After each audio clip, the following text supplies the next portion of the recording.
Hey guys, hope you watched the announcement video. Just kind of give you a heads up of how to kind of think about things moving forward.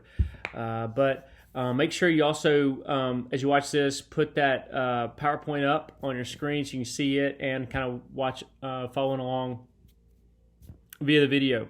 Wanted to share with just a little bit about letters and letter writing. Okay, I'm basically the New Testament. Letters tend to be about between 300 and 1,300 words. These individual letters are that were written by different folks, but primarily Paul. But these we're just going to talk a little bit about kind of letter writing and how kind of what a pattern would be, particularly for Paul as he was writing these letters. Okay. So the New Testament letters, range, like I said earlier, it's 335. Philemon is that book that's kind of small end, and then you got books that are massive, like Romans, 7,100 words in the book of Romans. But basically, they start off. General pattern is an introductory paragraph. You'd have the writer's name, names of people at the time. A salutation and a prayer for grace and peace that would typically be involved in that. You'd also have an expression of thanksgiving for the recipients, thanking them for different things, maybe already done ministry together type situation, and so Paul's just saying, hey, thank you for our partnership. And there's also, after that, a body of the letter that's really kind of a two-part, typically. A lot of times the first part is doctrinal and the second part is practical. Doctrine, heavily theological in nature, and then the practical is more like, what does this mean for how we should live and how we should act, and so forth. So practically in the world, what does this mean for us?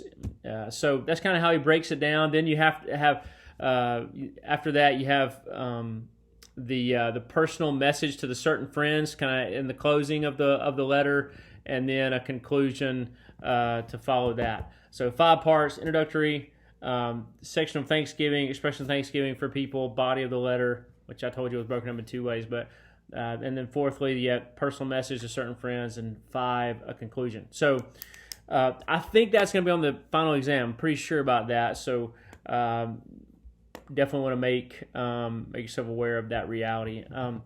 Not every epistle contains that whole breakdown, but most of them do. Colossians would be an exception to that, probably. There's a circular letter, for instance, that would not contain like personal messages in it. There's also letters that were sent to churches in a certain region and stuff like that. So those wouldn't have that. But you would have Paul would have had what's called a amanuensis. I can't even say this word. Amanuensis, which would be like a professional scribe who could take shorthand. A lot of times Paul wasn't actually writing; he was telling somebody what to write, and so he would communicate, and the person would write in his place. Paul used them frequently. You see them in the letters, 1 Corinthians 16:21, Colossians 4:18. Those are a few examples of places where Paul referenced one of the ones was in Romans as well. Romans 16 actually mentions this scribe, this writer by name as Tertius, who I think it's verse 22 of chapter 16 in the book of Romans. But obviously, there's no postal service, no FedEx during this time. Augustus put a system in place for like official documents and imperial announcements, but all the other kind of private letters like these would have been more friendly travelers that were going to and from. Paul named some of those people at times. The one that comes to mind is in Philippians. Epaphroditus delivered that letter. Onesimus, the slave, took Paul's letter to Philemon, his master. Know that from verse 10 through 12 of the book of Philemon. But the study really kind of walking you through the life of Paul. What I'm going to do is I'm going to put up a document for you. Making myself a note to do that. The life of Paul, kind of give you a breakdown of sort of his life during this time, kind of different things that happened, and kind of give you an idea about when the letters were written in light of his travels and stuff like that. So I'm going to do that for you because basically the first missionary trip, right after that, you see Paul begins to write. He writes to the church at Galatia. Second missionary trip comes, and then he's writing to those churches in Thessalonica. Third missionary trip happens. He writes during that one. He writes 1st, 2nd Corinthians, also Romans on that one. He writes a little bit later while he's awaiting trial. He writes those prison epistles: Colossians, Philemon, Ephesians, Philippians. And then after his release, you see him write 1st, 2nd Timothy, and Titus. It's kind of the latter ones that he wrote.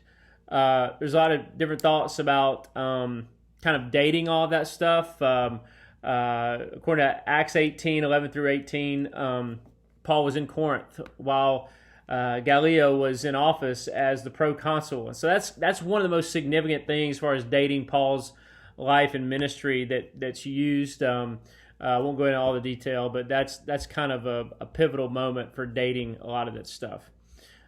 Let's jump right into the book of Galatians, and I'm going to try to do these in 15-minute videos. I may just reduce it down to that and try to be fast and communicate a lot in a brief time. But early letters, Galatians is the first one. So what's the thought about when it comes to Galatians? Almost everyone believes that Paul wrote this letter. There's not really been a significant challenge to that. The early church quoted Galatians sparingly, but even it's pretty strong on him being the author. Paul referred to himself 2 times in the book of Galatians, chapter 1, verse 1, chapter 5, verse 2. There's other historical references. And so I think it's a pretty strong Pauline authorship on this letter. It was who it was addressed to is kind of a big deal. It says the only letter addressed by Paul to a group of churches was this one, the churches of Galatia, is what it says. Paul called his readers Galatians in chapter 3, verse 1. It's sometimes problematic because people in the 1st century A.D., Galatia was kind of used in a couple different ways, but I think it's kind of the southern Galatia is what we would typically kind of think of when it comes to that.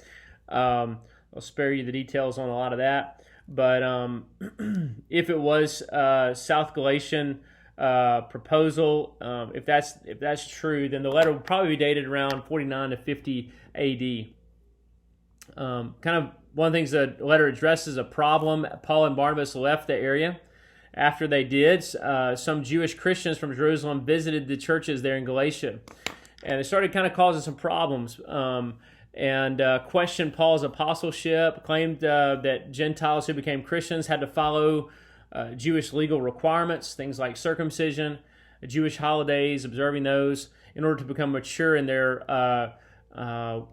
relationship with Christ. And so some of Paul's Galatian converts accepted the Judaizers. That's what they were called, these people who were bringing in these ideas. And Paul was writing to these people, these churches, to defend both his apostleship and the gospel, that it was by grace, not by just by grace alone, but particularly by faith alone. Not you don't need to be circumcised and have faith in Christ. It was by faith alone in Christ. And is what Paul was suggesting to the church at Galatia, and encouraging them against this false teaching that circumcision and legal obedience were necessary in addition to faith to secure salvation. That's not so, and so Paul is making that abundantly clear to these churches. A healthy regard for God's law is a good thing. It's important. But when does high regard for the law become an unhealthy fixation with rules? When does obedience to commandments substitute for personal relationship with the God who gave those commandments? What place does the law play in the life of a Christian? I mean, how should we even look at the law? I mean, Galatians takes up those issues and a lot more. The theme for this book, the theme for Galatians, Christian freedom. Kind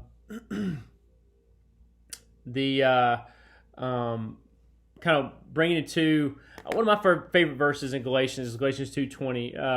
For I'm crucified with Christ, and I no longer live, but Christ lives in me, and the life I live by faith. And so that passage, that's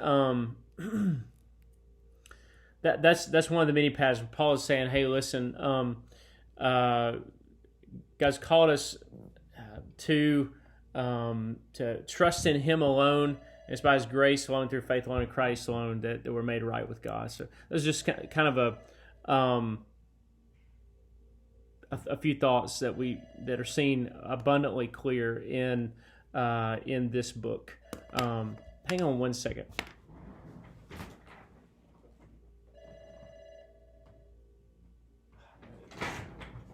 Sorry, I don't know who that is, but they keep calling the church. But as far as significant passages, Galatians 5, when it talks about the fruit of the Spirit and the works of the flesh, so a good bit there. I mean, I'd encourage you to pause the video right here. Maybe just read chapter 5, verse 19 through 23.